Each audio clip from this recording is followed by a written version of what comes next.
Sejam bem-vindos, bem-vindas, amados e amadas alunos do curso Mater Dei de Teologia Bíblico-Doutrinal. Nós já estamos indo para o meio do nosso curso, desse módulo, que é o penúltimo. O próximo módulo, 16º, será o último do nosso curso. Então, nós estamos dando continuidade ao nosso estudo sobre patrologia. E é nessa aula que nós vamos dar a parte de Santo Hilário de Poitiers até Nestório. Vamos pedir a Deus as graças, as luzes do entendimento, do conhecimento, do conselho, para que possamos conhecer mais os seus ensinamentos e vivermos dignamente. Em nome do Pai, do Filho e do Espírito Santo. Amém. Senhor Deus, fazei que nós, vossos filhos, que buscamos conhecer mais os vossos ensinamentos, cresçamos na nossa fé e no vosso conhecimento, para que possamos adorar-vos e amar-vos como vós mereceis. Por nosso Senhor Jesus Cristo, vosso Filho, na unidade do Espírito Santo. Amém. Em nome do Pai, do Filho e do Espírito Santo. Amém. Pois então, nós estamos dando continuidade à nossa aula de patrologia. Agora nós vamos falar sobre a questão do Ocidente latino do século IV. Então vamos começar falando de Santo Hilário de Poitiers, que faleceu em 367. Conhecido como o Atanásio do Ocidente, convertido no neoplatonismo, foi eleito bispo de Poitiers em 353. A controvérsia ariana chegou a exilar-se durante 4 anos. Em 359, encontramos-lo já no concílio de Seleucia, defendendo a causa da ortodoxia. Como teólogo, Santo Hilário defendeu a doutrina trinitária contra os arianos no seu trabalho De Trinitate. Deixou-nos outras 2 obras de história, o De Synodes e a Opus Historicum. Na primeira, fornece-nos dados importantes para a história do seu tempo. O segundo grande padre desse período é Santo Ambrósio de Milão, que faleceu em 397. Muitos são os títulos pelos quais se conhece esse padre e homem da Igreja. Sua personalidade dificilmente pode ser enquadrada na de um pensador e escritor religioso. Também não é exato dizer que foi somente bispo de Milão ou o pastor que preparou a conversão do grande Santo Agostinho. Em Santo Ambrósio dá-se a expressão do homem romano, do cristão e do pastor, do político e do pensador, que conjuga harmoniosamente as virtudes humanas e cristãs e dá um elevado sentido à vida. Nascido em Trier, cedo o vemos em Roma, com sua mãe e a irmã mais velha, Marcelina. No ano 370 foi promovido governador de Emília Ligúria, com residência em Milão. Pouco depois foi aclamado bispo dessa cidade por consenso do povo. Em apenas 8 dias passou de cidadão, sem batismo, a bispo de Milão, onde foi capaz de dominar a vida cultural e política de sua época. A partir desta data de 374 até a sua morte, fez-se credor da fama de homem sábio e pastor prudente. Dificilmente podem ser esquecidas as páginas que Santo Agostinho lhe dedica nas Confissões, onde o apresenta absorto na leitura e na meditação. Também é conhecida a imagem de Santo Ambrósio como pastor. Em 385 a 386, negou-se a entregar uma igreja aos arianos. Em 388, enfrentou o imperador Teodósio por ter castigado um bispo que incendiara uma sinagoga judaica. Em 390, impôs ao mesmo Teodósio uma penitência pública por ter sufocado um motim em Tessalônica, massacrando os cidadãos. Essas intervenções sem precedentes não impediram sua lealdade e sua colaboração com esse imperador. Com a sua conduta e com seus escritos, Santo Ambrósio antecipa o conceito medieval de imperador cristão, filho fiel da Igreja e servidor às ordens de Cristo, e pelo mesmo submetido ao conselho e aos ditames de seu bispo. Evidentemente, seu labor pastoral não se esgota no que poderíamos classificar de faceta política, e acima dela aparece seu labor literário, musical, epistolar, a serviço direto da sua tarefa episcopal. Os 4 volumes de sua obra da Patrologia Latina de Minge, dos volumes 14 e 17, apresentam-nos os diferentes aspectos de sua atividade literária, obras apologéticas, teológicas, morais e tratados céticos. Destacam-se, sobretudo, seus sermões e seus hinos. Sua obra apologética é dirigida contra o arianismo.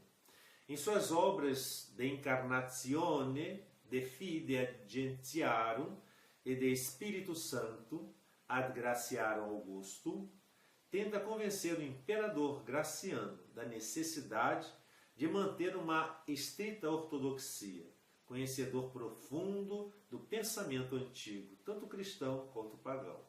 Está familiarizado com as obras de Fílon, ou de Orígenes, de São Basílio da Cesareia, de Plotino e de Cícero. Agora nós iremos falar sobre a escola da Síria.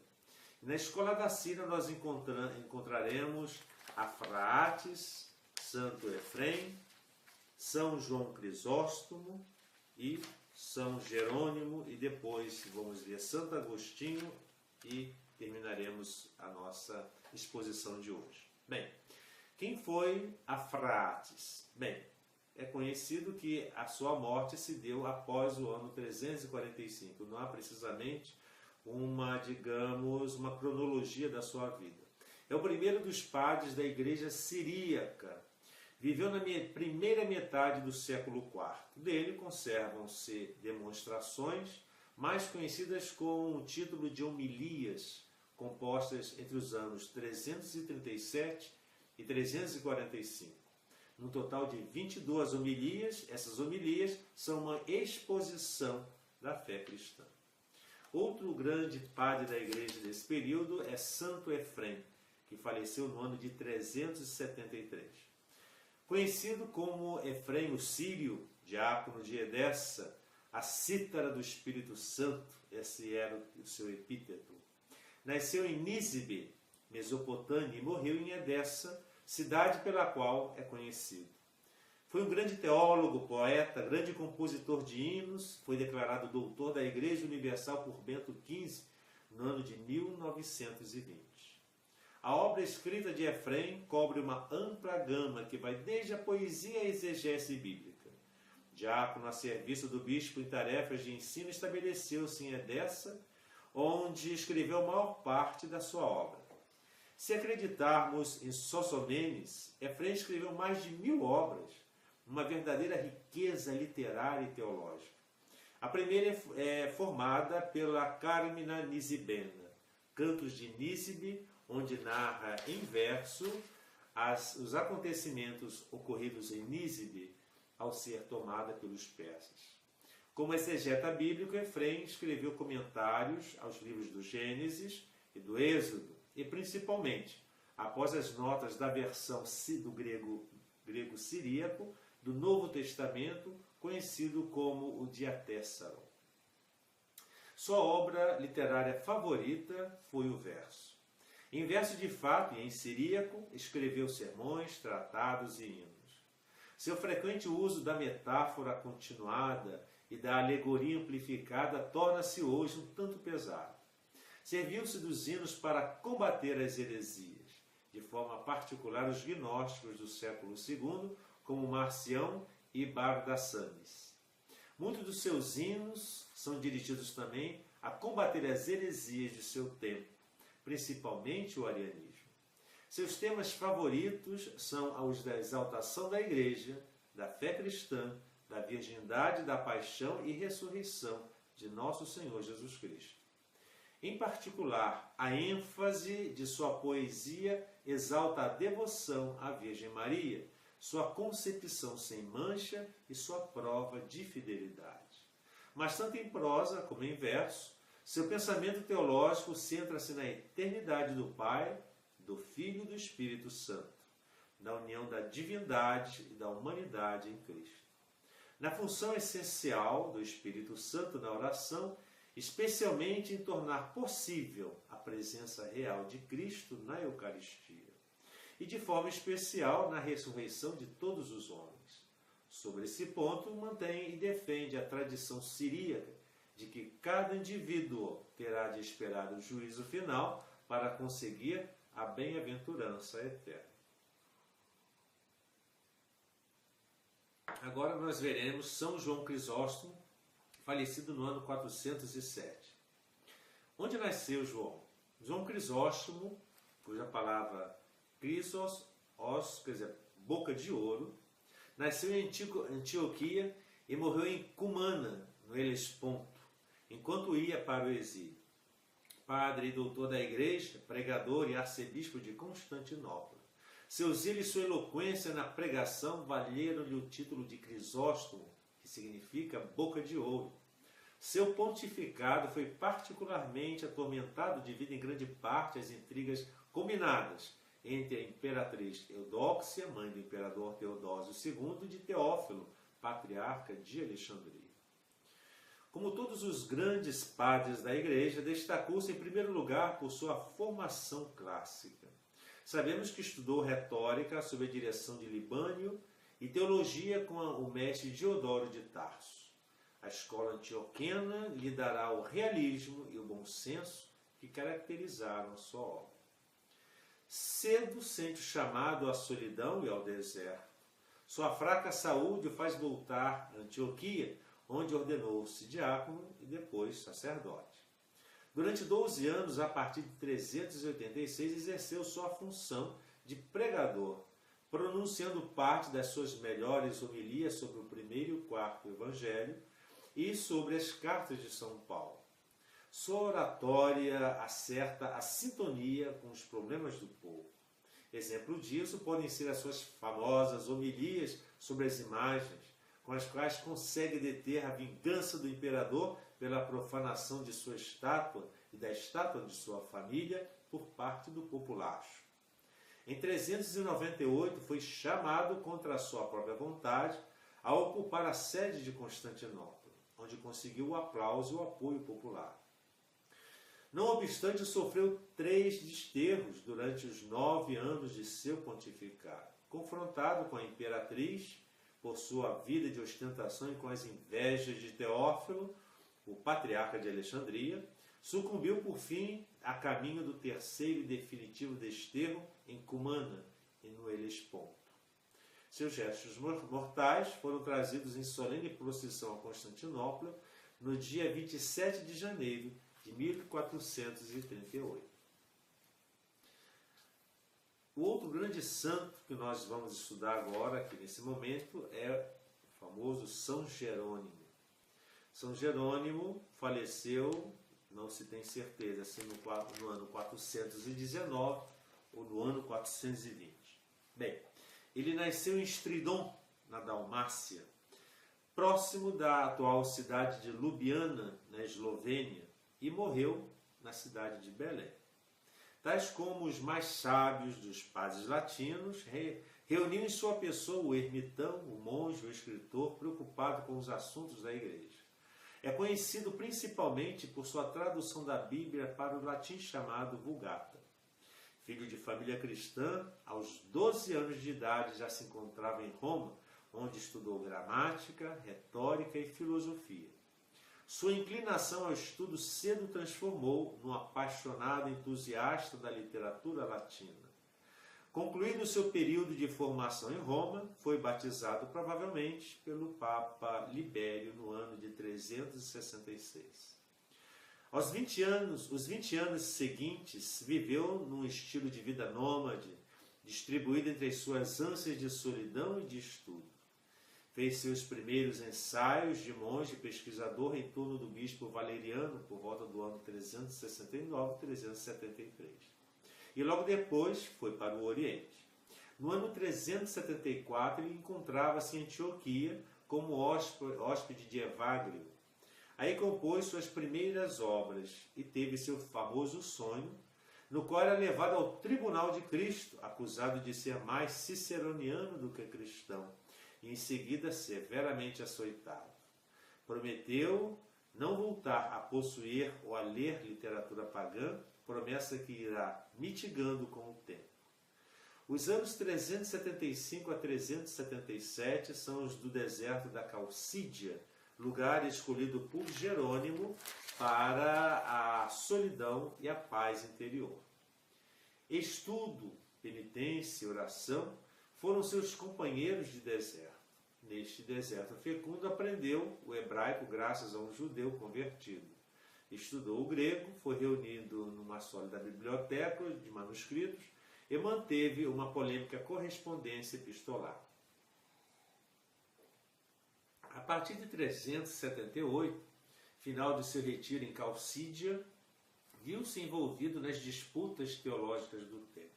Sabelianismo, arianismo, ordenado finalmente sacerdote por Paulino de Antioquia, seguiu de perto as ideias de Apolinário de Laodiceia, de Gregório de Nissa e de Anfilóquio de Icônio, acompanhando-os no Concílio de Constantinopla em 381.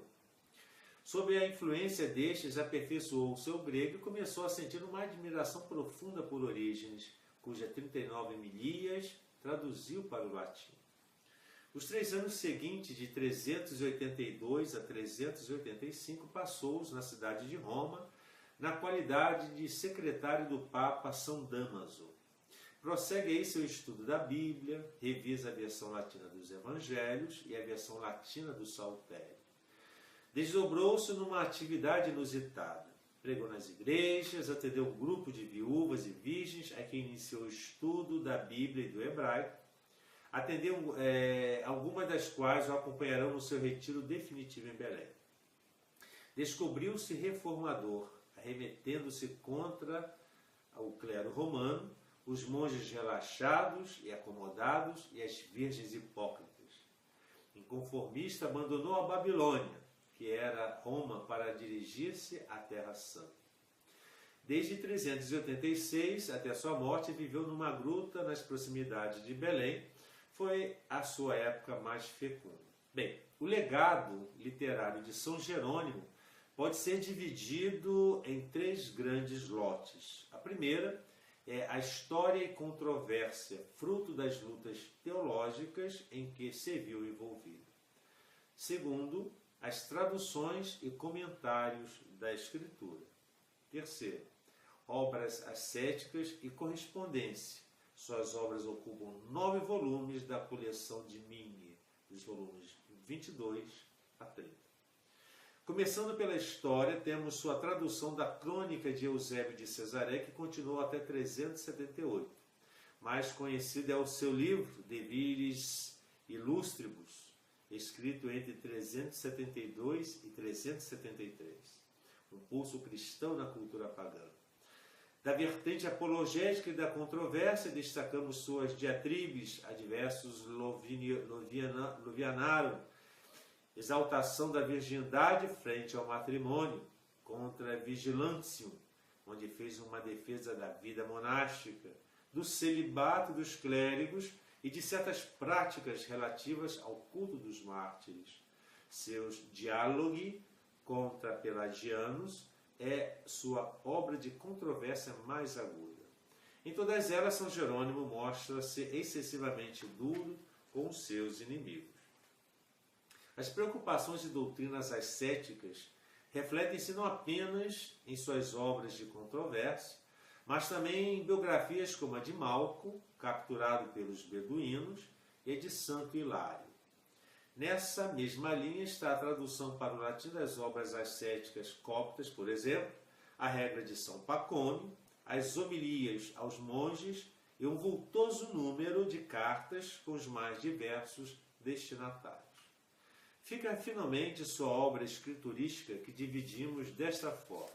Primeiro, estudos introdutórios à Escritura. Tais são, por exemplo, o Liber Locorum, uma tradução e adaptação da obra de Eusébio sobre os nomes dos lugares da Palestina. E o Liber Interpretationis Hebraicorum Nominum, lista alfabética dos nomes próprios hebreus da Bíblia. A segunda parte, as traduções da Bíblia, revisão da Vetus Latina, feita do texto grego dos 70, entre 391 e 406, fez a tradução latina do Antigo Testamento baseada no texto original hebraico. Terceira, é importante a sua obra de comentários ao Gênesis, aos Salmos, aos profetas maiores e menores e algumas das cartas de São Paulo e ao Evangelho de Mateus, sem esquecer as traduções que fez dos 39 sermões sobre São Lucas, escritas por Orígenes. O juízo do conjunto da pessoa e da obra de São Jerônimo leva-nos à consideração de uma personalidade muito singular, diferente de todos os padres da Igreja. Um homem que, acima de tudo, quis ser cristão. Um homem profundamente interessado pela cultura clássica e que, apesar de ter renunciado a tudo, levou consigo a biblioteca até o deserto. Sua obra, sua revisão e, posteriormente, sua tradução da Bíblia, conhecida como Vulgata, fizeram no credor do perpétuo agradecimento da Igreja. Sua preparação para o trabalho e do estudo e da tradução da Bíblia chegou a dominar as línguas hebraica, grega, latina e copta. São para nós um exemplo admirável de preparação científica, principalmente para aquela época em que ele viveu. Agora nós vamos, aprofundando um pouco mais, vamos ver São Agostinho, São Cesário de Arles, Nestório e o Concílio de Éfeso. Bem, Santo Agostinho, ele faleceu no ano 430. O nome dele era Aurélio Agostinho. Nasceu em Tagaste, no norte da África, conhecido como África Romana, hoje Argélia. Seu pai, Patrício, era pagão, sua mãe, Mônica, cristã, que exerceu sobre ele uma constante e decisiva influência. Passou sua infância e adolescência na cidade de Tagaste, Madaura e Cartago. Entrega aos estudos clássicos, sobretudo a gramática e a retórica.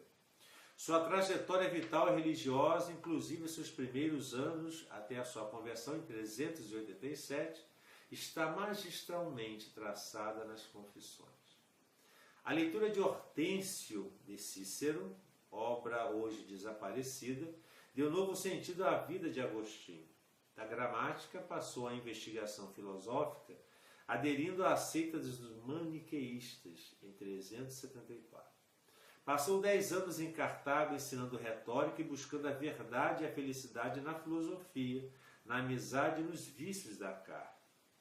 Em 383, dirigiu-se a Roma, disposto a seguir ali o ensino da retórica com os alunos, não tão desobedientes e melhor preparados que os de Cartago. Depois de um ano, dirigiu-se a Milão para ensinar oficialmente retórica, cargo que lhe havia sido atribuído pelo prefeito Símaco. O exemplo e a palavra do bispo Ambrósio persuadiram-no da verdade ao cristianismo. E Agostinho se fez catecúmeno. Ao mesmo tempo, encontram-se com a filosofia neoplatônica através dos livros de Plotino, foi se desprendendo das sombras e das ideias maniqueístas. Em 386, deixa o ensino e retira para Cassitiaco, perto de Milão, para estudar e escrever. Recebe o batismo em 25 de abril de 387. Convencido de que sua missão era difundir a sabedoria cristã em sua pátria, ou seja, na África, volta a Tagaste, onde se ordenou sacerdote.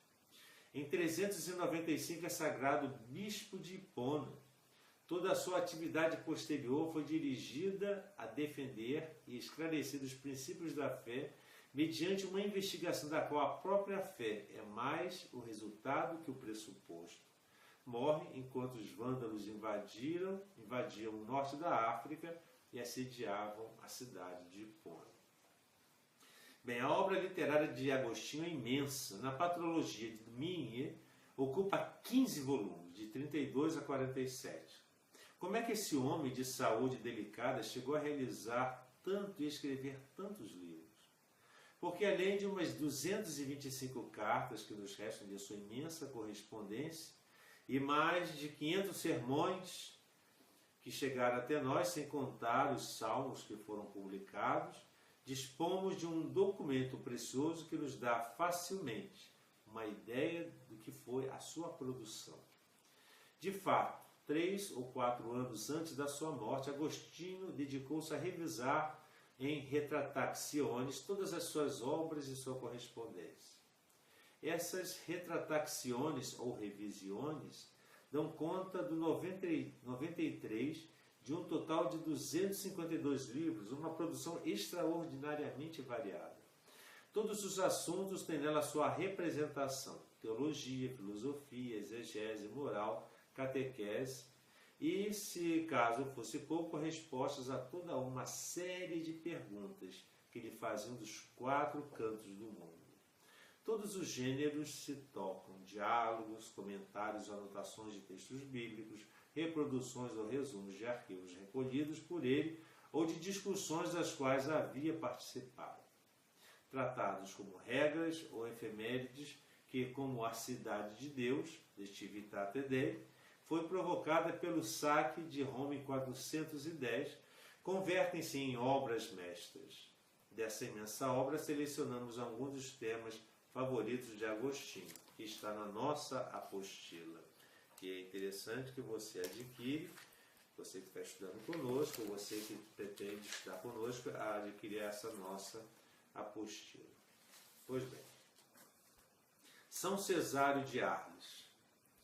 Cesário de Arles morreu em 543. Nasceu em Chalon-sur-Saône, filho dos Burgúndios. No momento de seu nascimento, os reis germânicos regiam Borgonha. Ao contrário de seus pais, Cesário nasceu com um sentimento muito forte e intenso para a religião, que distanciou de sua família grande parte de sua adolescência. Cesário saiu de casa aos 17 anos e estudou com o bispo Silvestre por alguns anos. Depois ele encontrou o seu caminho para o mosteiro de Lerins, um mosteiro sobre uma ilha que era conhecido por um dínamo importante para as forças criativas de trabalho na igreja da Gália Romana. Após a formação como monge em Lerins, ele se dedicou a ler e explicar as Escrituras na esperança de melhorar a qualidade e organização da vida cristã e servir aos pobres. Ele rapidamente se tornou mestre de toda a aprendizagem e disciplina do mosteiro e foi nomeado dispenseiro. No entanto, ele mostrou-se impopular em Lerins, quando, como dispenseiro do mosteiro, ele reteve a comida dos monges porque sentiu que não estavam suficientemente austeros.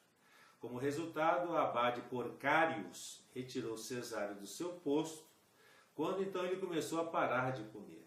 O abade interveio e mandou Cesário ostensivamente para atendimento médico.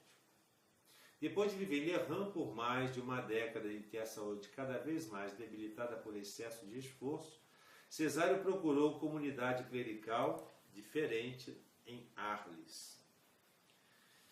A comunidade cristã a qual ele se juntou, em Arles, promoveu de volta à saúde e ele logo foi eleito ao seu povo como seu bispo. Na meia-idade, ele tinha tornado-se e permaneceu como principal estadista eclesiástico e força espiritual de sua idade. Sua preocupação com os pobres e doentes era famosa em toda a Gália. Quando chegou à cidade, Cesário diz que descobriu completamente, para sua surpresa, o bispo de Arles, Eônios, que era conterrâneo de Chalon. Eônios, mais tarde, ordenou seu jovem conterrâneo diácono e depois presbítero. Durante 3 anos ele presidiu um mosteiro em Arles, mas desde o início deste edifício não sobrou um só vestígio. Suas obras mais conhecidas são as 2 grandes regras monásticas que escreveu: Regula ad Monachos, para comunidades monásticas masculinas, e Regula ad Virgines, para comunidades monásticas femininas. A combinação das 2 regras é conhecida como a regra de São Cesário. Nestório e o Concílio de Éfeso, em 431 que ele faleceu. Da mesma forma que Ario, Nestório é imprescindível no estudo e compreensão das lutas cristológicas do século IV e V. Podemos dizer que tanto ele quanto Ario suscitaram as heresias permanentes que provoca a todo momento e em toda pessoa o fato do homem-deus.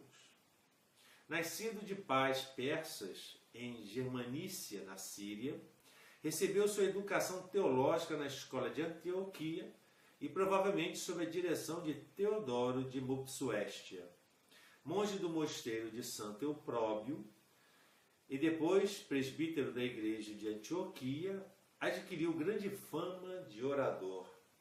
Sem dúvida, por isso foi elevado por instância de Teodoro II à sede de Constantinopla, em 428. Em seu plano de reforma de cidade, empreendeu uma série de medidas contra hereges, cismáticos e judeus. Atacou os arianos, macedônios e novacianos, porém, muito cedo ele mesmo caiu sob suspeita por suas violentas disputas e por seu caráter impetuoso. Seus sermões foram sua arma de combate, já que ele transformou sua cristologia em tema favorito dos mesmos.